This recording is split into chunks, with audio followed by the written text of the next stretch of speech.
Hey guys, welcome everybody to the 29th session of Ask Your Questions. It is crazy, like already 28 sessions have been there, a lot more in the Facebook groups and so on. Let me just come put the face cam on real quick and let's just hang out a bit. How is everybody doing? From which cities are you joining in from? Let me definitely know that. That's always my most favorite question because, well, you just get an idea and expense of how many people are watching from what kind of different countries or cities for that regard. Oh, my throat is almost done. Let me check if it started. Alright, yes. So it is going to be coming live real quick. Yeah, there's some kind of lag. I can see you now. It's completely fine. So Pooja Atri, Rohit Jaswal, Swetank Sharma. Hi Swetank, how are you doing? Govatharan, so Bangalore, Chennai, Mumbai, Munich, Janil Munim from Munich, super nice.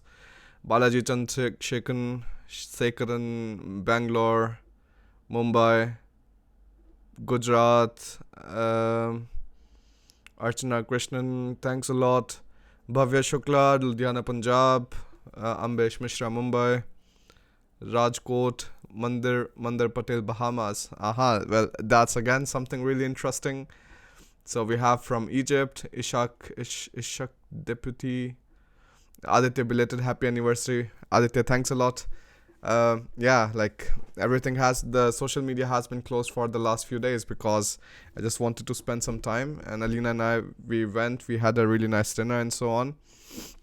So it was fun. Yesterday was a nice day, a much needed day when we just closed everything, went out. Alina still had her Instagram on. So Aditya's from Delhi, yeah, of course, I know. Medat Delhi. Alright, well, thanks a lot everybody for joining in. I really appreciate it. The thing is, like, it is also like interesting for me when I see so many of you from so many different cities that I actually just keep working and keep making new content, and like, because a lot of the things that I make, I have to research and put a lot of things in just one single place so that it is like servable almost for you guys. Because the main issue is not that there is not information online. The issue is that there hasn't been a lot of properly curated information. So that is where I come in, and for that we are going to take up this session of how to prepare for your career in Germany. And this is actually a very neglected like thing that many people do not focus on at all, and mainly because we have that mindset, okay, if we get an admit to masters, or if we get an admit to bachelors whatsoever, if we are studying in Germany, that is like we have made it, but of course not. Like, you haven't made it. Like, the problem that a lot of people lack when they're applying for jobs or when they're looking for jobs is their mindset is really different than what the German job market or even the economic market actually requires you to have. So if you want to have some kind of industries, if you want to have a startup, if you want to start a business, if you just want to do anything which makes you earn money, it is very important for you to actually understand how the career works here, how is the professional culture and so on. And that is going to help you to get a job, to start a business, whatsoever that you want to do. So all of the questions I will be taking up after the live session. So like we will have the live session for 30 minutes, and then afterwards I'll take up your questions. So like, don't waste your energy right now. As soon as I tell you, hey, ask your questions, then you can just completely start shooting. Alright then, let's start with the session now. So first of all, the topics of today, that is one of my most, again, I say this too often, but I like just making these things, like these small arrow things on the bottom, so that you have an idea at what point you are and what point you are going to be in the next slide and so on, and when is it ending in total. So let me put the face cam on here too so that we can just see. Alright. So the topics of today are going to be, like, first of all, I will talk about the hidden German job market, because everybody thinks that whatever places which are published online, which you can find on Stepstones, Indeed, you can find on LinkedIn and so on, those are the places which are available, that those are the vacancies. But that is not really true. Most of the times, many companies, especially the companies which are small or medium enterprises, they don't even take the effort to put an advertisement for a job online, because that means extra effort, and writing text and curating it, and then afterward putting it up there, and then going through this lengthy process where you actually have to shortlist the candidates, and you actually have to see which one fits the best to your company's culture, because that is something which is really important. Most of the companies, they are looking for somebody who fits their culture, and many a times it might be nice, or it might be better for the company to just hire through references. So all of that we are going to talk about in this first lesson, which is going to be the hidden German job market. Then we will move towards the work experience and references. So what is the importance of it, and how does it help you to prepare for the career in Germany? Then a really simple question, and almost like a self-evaluation of would you employ yourself. And like asking this question is going to let you understand a lot of flaws or strengths that you have. Now, and then you can double down on your strengths, and once you're at a point where you are like, you're pretty good at whatever strengths you have, then you can start working on the weaknesses. Then the fourth one is going to be like, what are the recruiters actually testing for during an interview, because that is really important. Now, like, again, like, this is also going to be a very interesting topic, because many people tell me that, whenever they sit in the interview, it's like, it's really chilled out, it's really laid back. Like, the German people, like the German recruiters, they don't ask for a lot of things. But again, like, it first of all depends from case to case, and I'm also going to explain you why that is the case. It isn't going to be huge impact or focus on purely what kind of technical side you have, how much technical proficiency do you have, and so on. That's like rarely the case, because imagine this: you have you have thousands of companies, you have like almost like, I think, over 1 million companies all over the world. And how is it possible that every single company is employing a person who is just an expert in his field? It doesn't work. The possibility of that is extremely less. That means companies generally are trying to take people whom they can train, and then afterwards they can give them some kind of tasks, and once they have the task, they can just work properly like one part of an entire proper machine. Now, that is exactly what the companies are. They are more like money making machines, or like value producing machines, if you say that. Now again, for the hidden job market, I wanted to put out these two graphs, which are actually really important. So the small and medium-sized enterprises, they make up 99% of the total companies in Germany. It is also called the German Mittelstand. Now, so like these could be the companies which have lower than 500 employees or lower than 100 employees, depending on the case. And these companies employ over 60% of the total employees in Germany. So this is again a very, very important job market which many people don't focus on. And the Mittelstand, the German Mittelstand, or the small and medium enterprises, they are also not really rare. They are also rarely looking for any kind of job portals or anything like that to actually put out advertisements. They are also like depending a lot on the references. No? So having a strong network is the first thing that you need. And the second thing is, if you're working in any kind of small or medium enterprise in Germany, it is imperative that you learn German, because these small and medium enterprises, they do their internal work in German. Most of the times when you're talking to any kind of public authority, so for example in civil engineering, when you're making all of the construction paperwork and then you're sending it to the public authority and they are sending you documents back, all of that is going to take place in German. The whole correspondence, the documentation, the talking, everything is going to be in German. So if you don't know German, you're already missing out on 99% of the German companies, and you're not going to find a place there, mostly because you don't have any German proficiency. And this is the reason why so many, like, I deal generally with Indians, like rarely or you can say like South Asian people, but the problem is that most of them, they complain afterwards that they couldn't find a job, that job market is so difficult and stuff like that. And that is absolutely like not true. If you look at the unemployment statistics, which you definitely should, engineers have an unemployment rate of 2.5%. And if you compare that to something like in India, where like 30% of the engineers have to work for a job of lower than 10,000 rupees per month, you just see a difference. Like, if you're absolutely horrible in your job, then of course you will end up in those 2.5%. And if you're still smart, you will be able to build a business. People do that whenever they don't find a job, they build a business. That's how it works.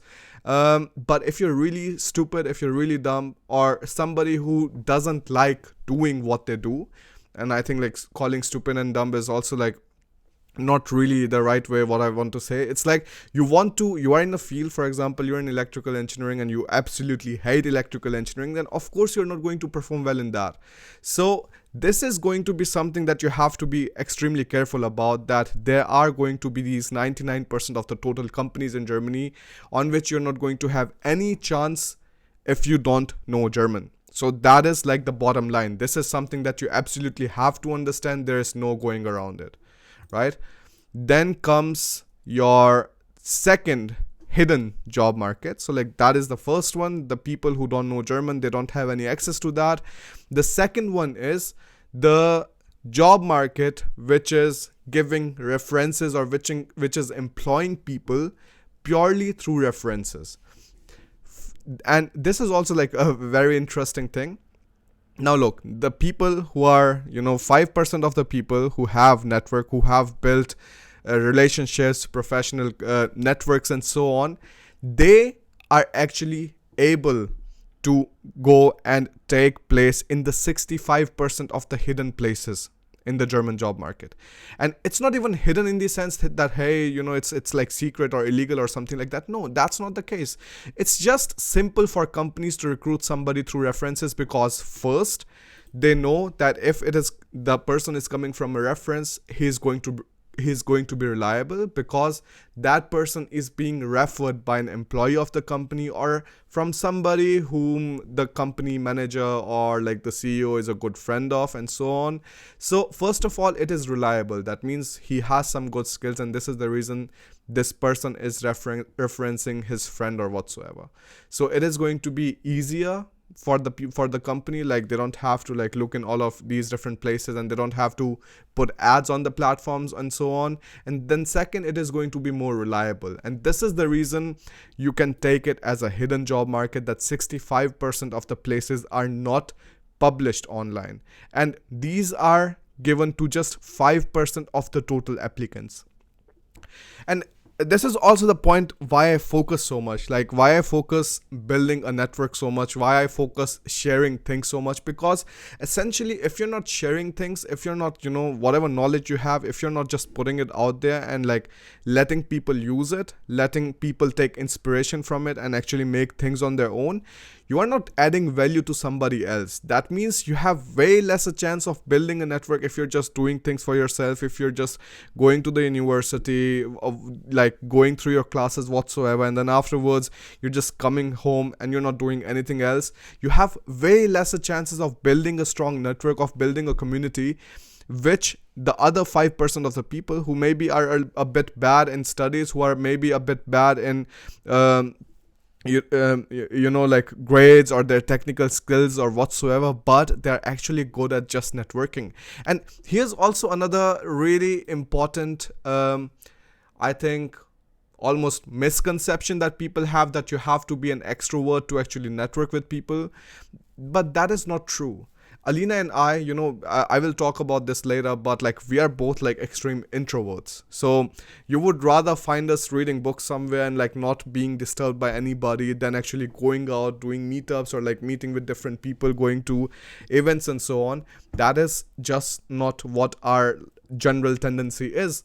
But because we know of the importance of having network, of having good connections with people, of having good contacts, we actually take out time, we take out energy, to be honest, and we go to those events and we talk to those people. And this is like really important to understand. Like you just have to go out there, you just have to say hi. Now the rest of the things, they will be picked up by the person, maybe your partner who is a communication expert, or maybe you're better in communicating than the other one, then you start talking. That's how simple it is. So it is extremely important to understand that, having networks is really important. And if you focus on this part, you will definitely have better earning jobs. First of all, you will have it easier to find places in the German job market. And also, if you have German on the top, it is just going to take you into higher managerial positions, which the general international programs don't take you. Now, work experience. How important is work experience? Now, just read this first line and let it sink in.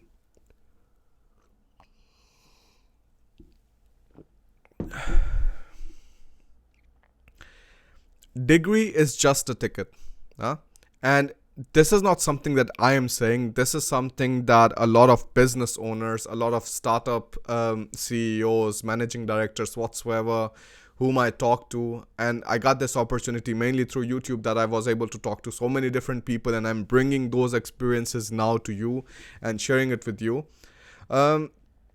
Most of the times they just say, degree isn't like that important for us. Like, degree is just an entry ticket. Like, you need to have the degree. Yes, absolutely, yes. You need to have the degree, but what you don't need is like extremely nice grades or something like that, because that is something not really essential to them. All it tells them is that yes, you can do a task well. Yes, great. But it doesn't tell them if you're a good it doesn't tell them if you're a good co-worker. It doesn't tell them if you're a good team player. It doesn't tell them if you're able to lead or not. That means degree doesn't really describe everything. It just tells them that yes, he is a capable person, he has the qualification, he passed all of the exams that he was supposed to in order to get the title of this degree. That is pretty much it.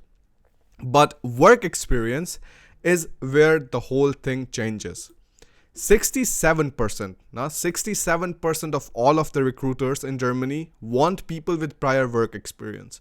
So this is, again, like, these are numbers which are important to understand. These are numbers which should make you actually rethink the position where you are at. If you don't have any kind of work experience, if you're taking your masters lightly, if you're doing any of that, or if you're still like, in the aspiration phase, like you're still preparing for coming to Germany and so on, you just have to understand these things, that you have to understand that the German working culture, the professional culture. Because if you don't do that, you will have this huge disconnect. Maybe, things work differently in India, but here things are different. So like, this is something you have to understand, that 67% of the recruiters, they need people with prior work experience. For that, you have to either find an internship, you have to find a AYQ student job, you have to do some trainee program, whatsoever that you need to do. You have to start looking for it, because without work experience, it is going to be very difficult for you to be able to land a proper job. Because trust me, with the immigration laws opened up, more and more people are coming in, and if you're not being competent, if you're not keeping up with the entire competition, it is going to be extremely difficult for you. And I wouldn't really want that you suffer once your master's is done and all of that you don't find a job at all. And this is the reason why I tell in quotes that don't rush to finish your masters. Don't rush that, hey, first semester 30 credits, second semester 30 credits, third semester 30 credits, and fourth semester master thesis 30 credits, done. 120 credits, I don't need anything else, I'm done with the masters. That is the wrong approach. And here's why. If you come to Germany and then afterwards, for example, you started doing your masters, after 2 months, it is important for you to have an internship, because if your master's is done and you don't have any kind of work experience at all, especially in Germany, you will not find a job. It is as simple as that. It's like a paradox. Like, you need to have a job to have some work experience, and to have the work experience, you need to have a job. So again, like, it's a full circle, but you can't do anything there. All you can do is you can find some kind of internship, you can find a AYQ student job, and you can actually just take these things within the masters, because the companies are then more willing to take you up because you're already a student. If you're a person who is unemployed, who is not studying anything, who's not doing anything, the companies aren't going to care. They aren't going to care to give you an internship. Like, if the company is really nice, they are really like humane, and they like the skills that you earned in your degree or whatsoever, like whatever freelancing things that you had, then of course they're going to give you an opportunity. But otherwise, if you just rush to finish your masters and you don't do anything in the middle, you don't take up any work student job, you don't take up any internship, anything like that, it is just going to be absolutely horrible in the end, because you are going to get a lot of rejections. Now, ways to get the work experience if you have none. First thing that you can do is you can find an internship. Things are easy, like internship, again, like finding an internship is easy, but actually getting accepted is the difficult part. So I'm making a course for that too. Like you can just check my you can check Instagram stories for the updates and so on, because internship is something which is actually giving you a full-time opportunity to work with somebody. So 40 hours every single week, you get paid well, and then afterwards you can also mention it as a full-time employment. That is really nice. Now you have the work student job, again 20 hours a week, 10 hours a week. It's nice to have it on the side, and it also doesn't clash generally a lot with your curriculum. The third is trainee programs. So like a lot of companies have these trainee programs where you can go, they actually teach you the job, they teach you what kind of skills they require and so on, so that you can have a direct you can have a direct start in the company afterwards. And the fourth and the most ignored ones, especially these days when digitalization is picking up and actually people are not really thinking about this at all, is creating your online portfolio. So create content, write blogs, make videos, or create communities on subjects in your field. So for example, I'm from marketing. So I was like, this is going to be very interesting. Like, first of all, I didn't have any relation at all with marketing. I just ended up in marketing afterwards, and it just happened that I was actually doing it already. I was already connecting people. I was already sharing ideas. I was already building communities. Like the community that we have on Facebook, it's grown over 24,000 people. On YouTube, again, it's a lot of people. Now, so this is something that you should absolutely do, because of these content creation, because of writing blogs and making videos, I got a lot of freelancing projects. So for example, this project that you must have looked at, this digital hub initiative that I have with the German ministry, it just came because of that. It came because of the online portfolio. And you can do it on LinkedIn, you can do it on YouTube. YouTube is a bit more like informal, so that is why I would like absolutely push you for LinkedIn. This is something that you have to take care of. Now, so on LinkedIn, you can go to your profile, you can start posting a video, and people are overlooking this so much that it is like absolutely insane. I don't understand why people are doing that. For me, the main purpose is fulfilled by YouTube. I'm doing the job of connecting people from India to whatever kind of professional life that we are having here, whatever kind of information that they need regarding Germany, so that they can actually come to a better place. So that is my job. And for that job, YouTube is completely fine. If you are, maybe in mechanical engineering, if you're in some computer science stuff, you can do the same things on YouTube too. I've seen people who have done it and have been really successful in it. And I've also seen people doing it on LinkedIn, and it could be like marketing related, it could be management related, and you just have to do it, because really a lot of people are just looking for things on LinkedIn, and you're missing out on opportunities if you're not curating content or like making content for LinkedIn, right? So that is again a very important step that you have to take care of.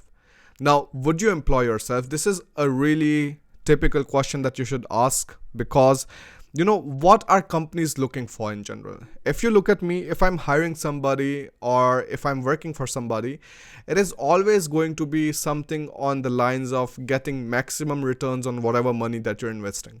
If I'm hiring you, I'm going to take a look if you're going to be able to complete all of the tasks that I need from you, and what kind of additional skills that you're bringing with you. That means if you're a person, maybe you know English, German, Hindi, and you have maybe some kind of decent score in masters, and then there's this another candidate who just knows English, he doesn't know German, or he doesn't know Hindi whatsoever. Like Hindi also doesn't really makes a lot of difference right now. but he doesn't know German and he has extremely nice master's degree.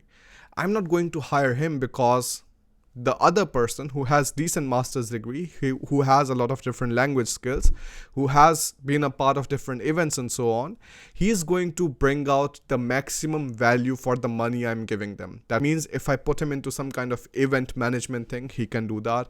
If I put him in charge of some kind of marketing thing, he can do that. And afterwards, if I also want him to, maybe I have some German clients and I want him to talk to them, he can also do that. So like, this is something that you always have to understand, that companies are always looking for the maximum return on investment. This is true for the bigger companies. This is true for the startups. This is true for all of the business owners. This is true for all of the CEOs that I have talked to. Now ask the question yourself, like, would you employ yourself? And this is also not a question that you should take technically. This is not a technical question. Are you skilled enough that you're going to hire yourself? No, like, it isn't possible. Like I said, nobody can be, like, not everybody can be an expert on a subject. If everybody would be an expert, there would be no kind of like value difference, and everybody would have to be paid extremely well, and everybody would be sitting in top managerial positions and nobody would be doing the other tasks. So this is not the point of the interviews or this question itself. The point is, do you actually have the soft skills? Are you a team player? Have you actually done projects in the past which will determine what your worth is? For example, for me, it was again doing YouTube, connecting people, sharing ideas, sharing whatever information I have with the people. Now, that was what was building my worth. And this is going to be exactly the true for you if you're, having internships, if you have training programs, if you did some kind of student job and all of that. It is going to add to your worth. So, again, LinkedIn, something absolutely do not ignore it, because it is going to blow up in the future, and most of the hirings and stuff are going to be done through that. It's already happening right now, but it is going to pick up more and more. So do not ignore that. Now again, the German interviewing style, that's what I wanted to tell you. Many people ask, like, why is the German interviewing style so laid back? So why don't the people care so much? Why don't the recruiters ask more technical questions? And these are the reasons, like not even the reasons I'm going to discuss later, but right now let me tell you the setup of the interview. So most of the times whenever you go to an interview, and it is in a German company, I'm not talking about the international companies. For them, it is again a lot of different interview rounds. They might have 5 to 6 different interview rounds. For the normal German companies, it just generally goes like this. You find a company, you afterwards write an Initiativbewerbung. So it's like a initiative application. So like, even if there's no jobs there published on the website, you still apply to the company just because you're curious. You want to know if they have some kind of places free. And this is the key thing which actually gets people, jobs, real jobs, proper jobs. The rejection rate is also going to be very high because they haven't published any jobs, but you will be lucky. You might be able to find jobs which have never been published anywhere. So this Initiativbewerbung, that happens. I did that. I got both of my jobs because of that when I was working. Now I'm not working anymore. So I got both of my jobs with that. And then afterwards, once you apply for the job, then they are going to call you for an interview. Many a times it is a Skype interview. So like, just make sure the lighting is properly set. Everything is completely fine. On the other times, if you're already in Germany on some job seeker visa, or if you have done your master's and then you're looking for a job, then it is going to be just, personal interview. And in those personal interviews, it isn't going to be about the technical things. It is just going to be about, hey, okay, what are the basics? Like, have you talked about this? Have you learned about this? Okay, what did you learn there? What is this phenomena? What is this concept? Just general basic things.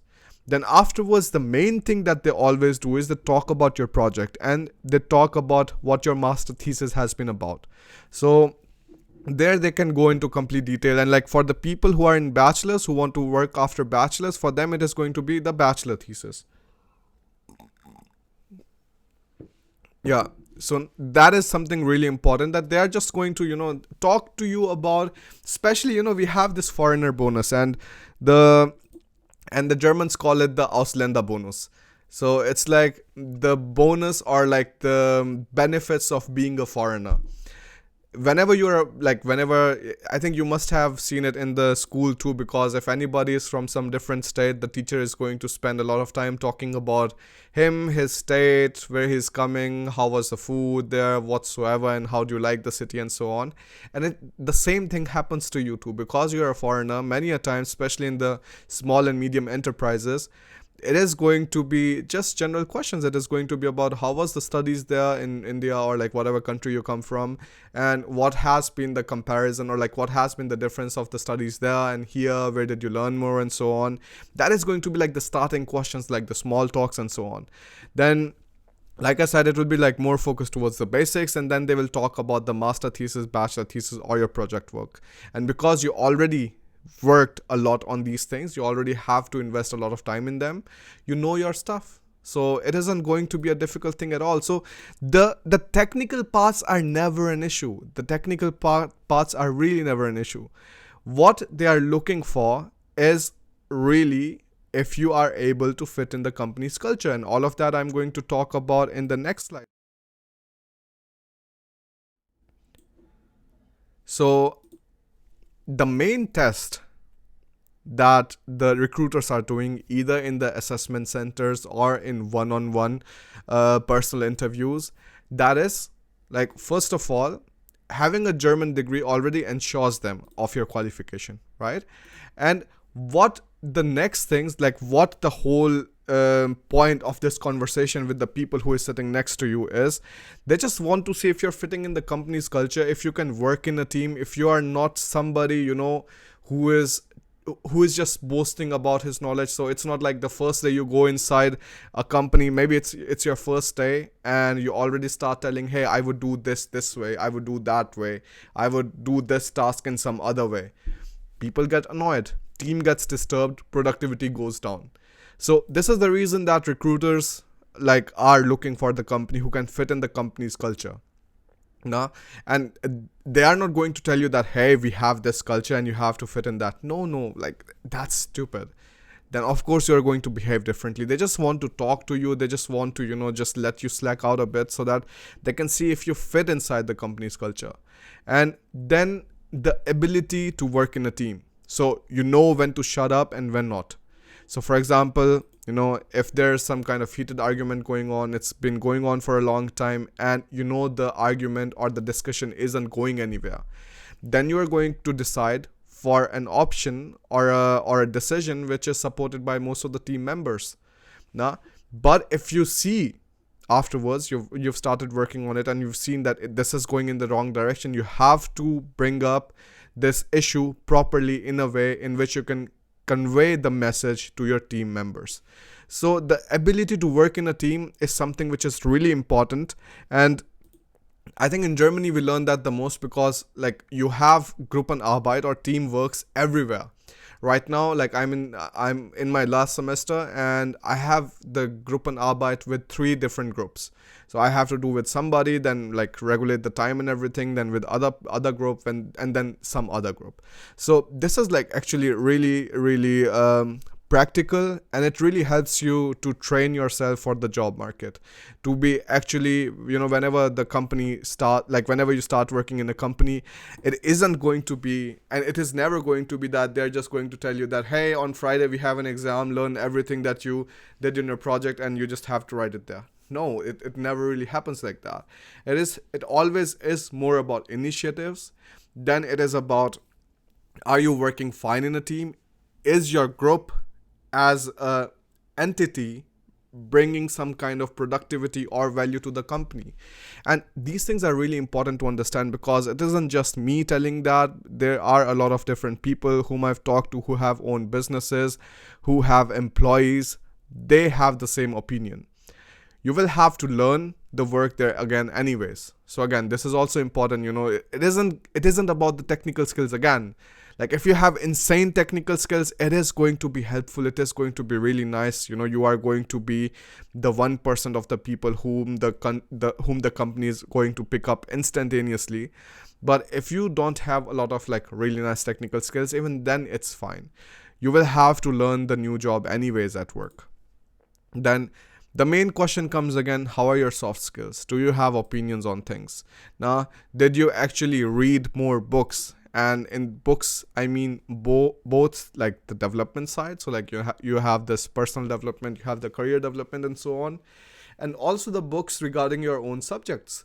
So for example, I want to do my master thesis on my own brand, Bharat in Germany. And for that, I want to learn more about marketing. How do you bring more value to the people? How do you communicate an idea to the right kind of people? And what is a product made for? How can you actually pitch these ideas to the audience and so on? So for that, I just don't like limit myself to whatever books are taught in the class, or whatever books are referred in the class. I don't do that. I actually go forward and I just pick up some new books that are actually coming these days. And recently I was reading this book which is called This Is Marketing by Seth Godin. A really nice guy, a really nice book, and actually really changes your whole perception of the field. And for me, it is marketing. For you, it could be something completely different. Mechanical engineering, structural engineering, there are always these books, there are always these professors who have a really wild perception or opinions on different kind of things in the field. So you have to just, take a look, read them, and then afterwards you build your own opinion on things. And these are the opinions that the company are looking for. They just want to know that you have a mind of your own, that you read something, you did something, and then you have an opinion that you can actually say something which your mind is actually pointing to you anyways.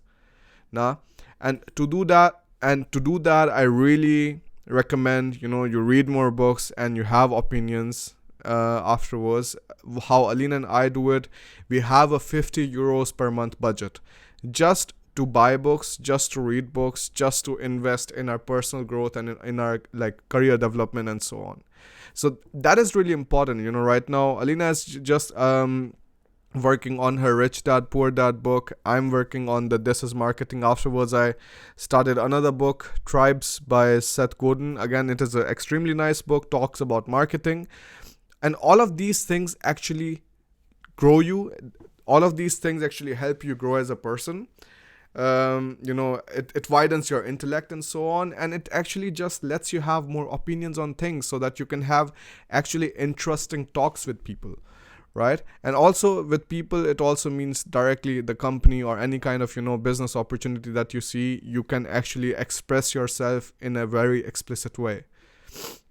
So that is right there. I would also suggest you have some kind of budget for yourself. For us, it's 50 euros per month. I think in that we are able to buy 4 books per month, or like somewhere around four books, or sometimes 3 books. But it's completely fine for us. Like it works perfectly fine. If we have some money left, we see where else can we invest. But 50 euros is a fixed amount that we invest in our personal development.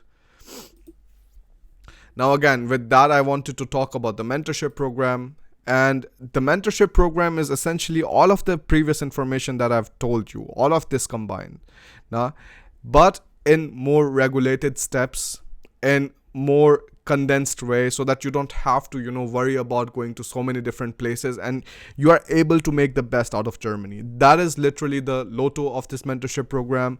The motto of this mentorship program, because it is really important that once you're here, that you're able to use all of the opportunities that you have.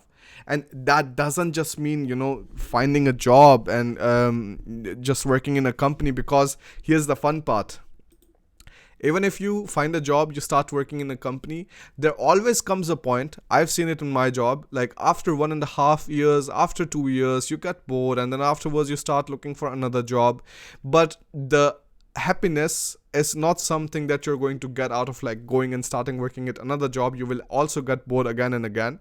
So it is going to be more in the direction of personal development and actually using all of the opportunities that you have here, the different groups that they're there, the business opportunities, the ability to connect with different startups, and that too so easily. Everything is digital. So that is something which you should absolutely do. So like making the best out of Germany, you can do it in your own way, or you can come in my program and under my mentorship you can learn more about the things like productivity, career development, personal growth, and professional networking. Now, a story about the professional networking. It is a funny one. So we have our moderator Prakash Singh. So he moderates the Facebook group, and he was telling me that he wants an internship, he needs an internship, and he wasn't able to find one. And networking is so powerful that I was like, Prakash, don't worry, I know somebody who is actually working in some company which is going to be somewhat related to your field. I gave Prakash the number of this guy, they talked to each other, and now he has an internship in Germany.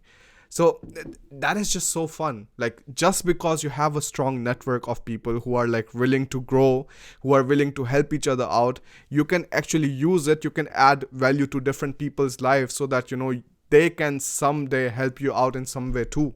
So again, like this mentorship program is going to deal with, it is actually going to be a proper community. We already have 7 people in the mentorship program, and the enrollment is open till 12th January. That means till Sunday. And then the next enrollment phase is going to start in April. It is going to be like, first Sunday, there's going to be a personal productivity diary. What kind of things happened in the week and how did I made the best out of it. Then people share their own stories in the Patreon program. The link is going to be in the description. And then there they talk about what kind of things they did. And then people ask for constructive criticism from each other. So for example, you share your story and we can tell you, hey, you can optimize these things, or you can optimize these processes in your day, and maybe you can do more. Or maybe if you're struggling with the problem, if you're struggling with some kind of dilemma that you have, then you can also come and you can write in the group, because all we want to do is we want to help each other grow. We want to make the best out of each other. And that is why this mentorship program is there. The second Sunday, it is going to be a live video, an exclusive video. Third Sunday, it is again going to be a personal productivity diary. And fourth Sunday, it is going to be a live Q&A session where everybody can ask their questions, their dilemmas, or whatever problems they have, and all of that.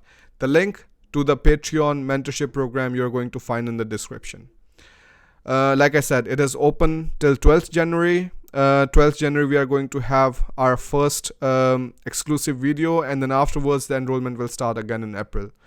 For that time, it will be closed then.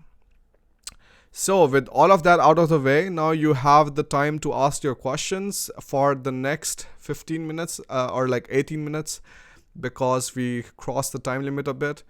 But thanks a lot for your audience. I really appreciate every single one of you who came to the live session and actually listened to all of these things, so that maybe you can share it with somebody. It's like you are really, many a times people do not they do not understand the power they have of listening something. If they listen to something, they can actually pitch the same idea or something similar to somebody that they know. So maybe you listen, you went through all of these different information that I told you, and maybe you come across somebody who needs this information. Then you're always able to tell parts of this information, or if not the whole of it, to that person, and that is actually super nice. So I really appreciate every single body who actually came to the live session and watched till the end. And afterwards, now we are going to start with the questions now. For the online resources for career development, you can actually check out Michael's course. It's like A1 to B1 complete online German course. The B2 edition is going to be coming up soon, so you can check it on my website. There is no link in the description because today's live session was mainly focused towards the career program, and for that you can check the big mentorship program and you can read more details on Patreon. so that you are able to see if it is something for you or not. In general, anybody who is a aspirant, who is actually just, you know, looking forward to studying in Germany and so on, they can come to the Patreon program and they can be a part of the mentorship. And all of the details, all of the schedule and everything you can read from here itself. All right then. Also, the websites that I wanted to actually tell you. So like these are anyways. So like this is the online resource for learning German. This is the mentorship program. You can be a part of that till 12th January. And you know, like I said, Alina and I, we invest what, 50 euros every month in reading books, and you can also definitely invest something, because afterwards it is just all going to go into your own pocket, because you know, once you're able to grow yourself in your career, or if you're able to grow yourself personally, it all comes back. The entire value that you're investing first, it is going to come back to you. So other than these, I would also really recommend these websites. There's one called Career Bible. So like it's a German website. It's really nice. It has so many really productive and nice articles which you can go through. And the another one is this absolventa.de. So this has some tips, like career tips and so on. And like again, the problem is like all of this is in German. With the mentorship program, you don't have to worry about German, English whatsoever. Everything is going to be just English, and everything is going to be related to Germany. So it is going to already prepare you once, you know, once you want to start finding a job, or even before, because reading things and making opinions, it is a process. It doesn't happen right away. So just check this thing out, and with that, let's start with the questions now. All right, so we have Pushpak Shinde asking about, hello bhai, can you tell us a bit about the Werk student job? So Pushpak, Werk student job is generally something, for example, Werk student job is something that you can do alongside your studies, and you can do it for a maximum of 20 hours. So 20 hours every week you can take up this Werk student job, which a lot of companies offer. It's like generally more like a cheap labor. Like it is what it is. You can't do anything about it, and many a times you might have to do like more administrative tasks like data entry, or maybe I don't know, just taking some kind of data. Yeah, exactly, that's the exact same that I'm discussing. But yeah, like, you know, helping some engineer out, getting some things for the office from somewhere. These things happen. These things do happen in the Werk student job. If you're in a good company, then they wouldn't happen. But in general, for 20 hours per week, you are able to work in a company, and then you're able to gain experience with them, and that is super nice. Prakhar Mani Gupta, Moni Gupta, I don't know, it's maybe Mani Gupta. Happy anniversary, bhai. Thanks a lot. So Vijay Anand is asking, 30 years old, having 8 years of work experience in a bank in India, interested in doing MBA for stock market or finance related. Your views? Bharat, keep up the good work.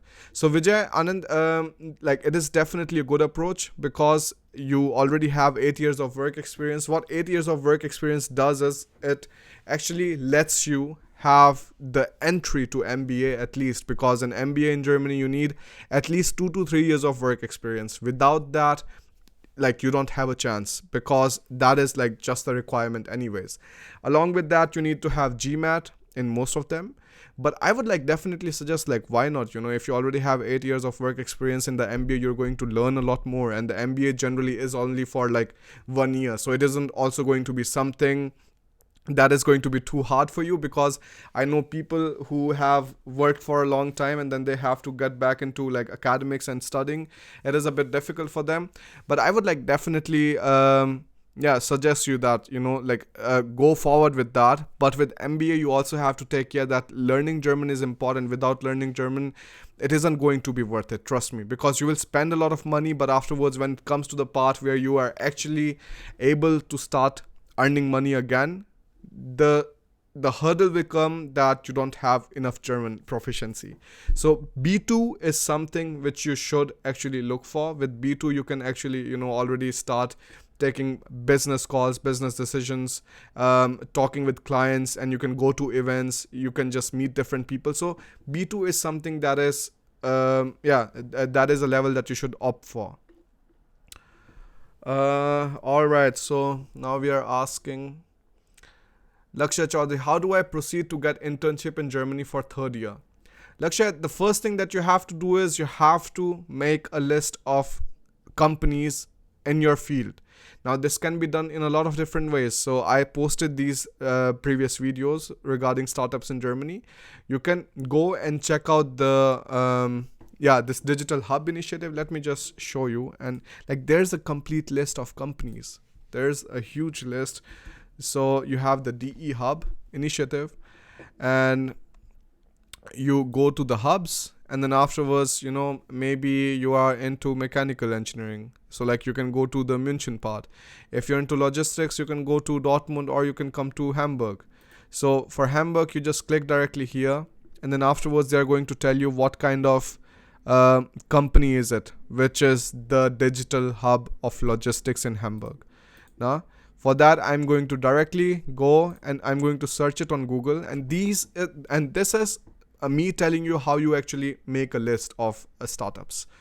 So you do that, you come to this company, the website, which is also the digital hub of Germany for logistics, and then afterwards you see the companies which are there. So like the digital hub startups.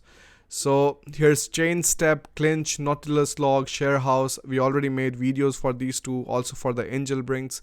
And you just go to their websites and you just apply for a job. Like for Sharehouse, the CEO of Sharehouse also told in the video that we are looking for people in some kind of software development or something like that. And it is also possible that you apply with them for internship. And the funny part is, this is something which really pisses me off most of the times, and that is when there is no opportunity, people complain. People complain way too much that we cannot find internship, we cannot find a job and stuff like that. But when somebody actually puts out a video where the CEO is asking, if you want to give any kind of feedback, please do that. Now, he was asking that. If you want to apply for a job, please do that. He was asking that. But people do not take this initiative, or like they don't approach somebody and then they complain that their life is shit, or maybe they didn't find the dream job that they wanted to find and so on. And this is really stupid. So if you want to do an internship, you have to start working for it from right now. It is extremely important because it is going to help you to prioritize what kind of startups you want to work with, because afterwards those startups are going to help you build the relation even further.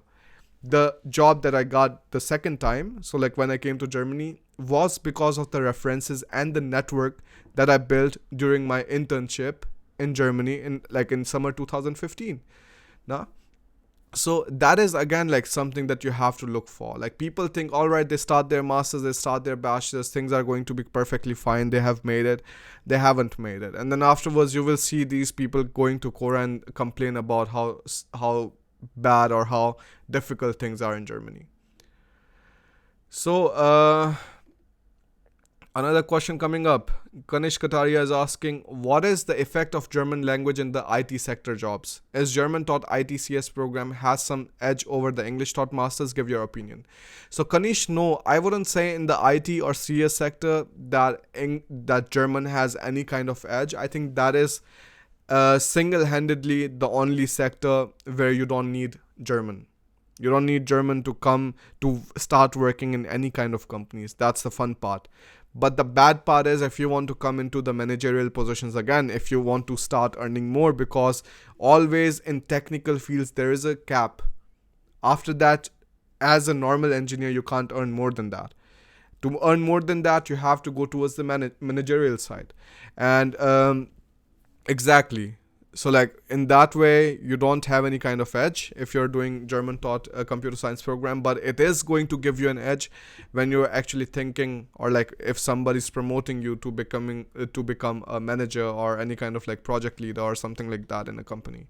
It is definitely going to help. And everybody who tells you that, it's not important, don't listen to them. I've told this 100 times, and I'll tell this 100 times more, because this is the truth. I've talked to people, I've met them, and this is how things work here. Ashwara Anegundi is asking if I have admit for Masters in Computer Science from Saarland University and from TU Munich, which one should I choose considering job opportunities, exposure, and expenses? Now again, like this is a very interesting thing. And for this, like I've said, like you always directly go to the DAD website and you can check the CHE rankings at DAD. And why I'm telling about the CHE rankings and not any other ranking like US world ranking whatsoever, because it is mentioned on DAD and this is the official ranking. So you click on where's your computer science? Just a second. So we will check the one for computer science. We will check for university master.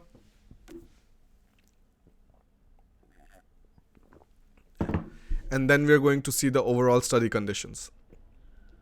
So you see University of Bamberg is really good. BTU Cottbus. I wouldn't really take this one too seriously because it just has 59 master students. So like you also have to see how many students are studying there. So at second number, I would put KIT, Karlsruhe Institute of Technology. Let me put this thing a bit small, yeah. Then comes the University of Constance. Then comes TU Munich. And if you talk about the Saarland University, it is also really good. All of the universities that you see having 3 stars, you shouldn't worry about studying in them. Then comes the 2 stars, and then afterwards comes some universities which absolutely have no stars or have 1 stars, right? So you have to like just think about it, and you just have to like start sorting the universities out in that way. But otherwise too, anybody who is interested, like I said, you can always write to the program mentors, and you can always write to the professors, and you can always write to the people who are the tutors of the programs, and then you can just see what kind of opinions they have about the course, because every single professor, every single tutor is going to tell you one specific thing that, hey, this program is like this, you should follow this and that, right? Alright, so we have a super chat now. Anonymous AA, how to get full ride scholarship for undergraduate in computer science by DAD. So Anonymous AA, other than the scholarship database that you have here, so info for this scholarship database, you cannot find more scholarships than that for international students coming from third world countries. It is really difficult. If you want to go even one step further and you want to go to the complete list, I've made this list. Scholarships. I've made this list which has over 120 institutions and so on. Even in the Facebook group, there's a post dedicated for scholarships. You can also check that out. But there isn't going to be a full ride scholarship, not for Germany, because most of them are purely public funded institutes and they aren't going to give away taxpayers' money for some third world country, students who haven't paid taxes or something like that. This is what the general mentality is. In US, many of the universities are private funded, and also they take a lot of money for admissions and stuff. That's why they have the luxury of giving these scholarships every now and then. So you can go to this one and you can like download the scholarships list and you can just check it out. Alright then, folks. Then let me slowly stop this session, folks. Bhai Saab fancy ho raha hai. Alright, so thanks a lot for joining in. It's almost 10 o'clock now. For you guys, it's the time to sleep. For me, it's the time to start working on other projects. The university stuff is catching up. But if anybody is interested, like I said, you can definitely check out my mentorship program. It is something I have been working out a lot on, and something which is bringing a lot of value to people. So just come, just check it, and if you like it, I would love to have you over there. This is the mentorship program. You can then you can choose a tier, which one would you like to choose, and you have all of this schedule, what kind of things you are going to get, the exclusive sessions and so on. So definitely take a look at it, and if somebody is interested, on Sunday we are having our next main thing. But if you are not interested, well, anyways, it doesn't matter at all. You can also do things on your own. But with the mentorship program, everything becomes easier for you. And I'm going to support you in any kind of questions you have, any kind of dilemma, any kind of problems. All of that then becomes my responsibility in the mentorship program.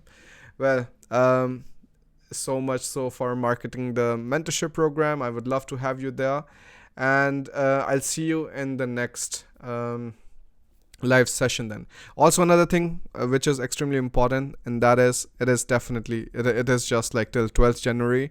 Then afterwards the next enrollment is going to start in April, and you might be missing out on a lot of important articles, on a lot of important videos which aren't going to be shared on YouTube.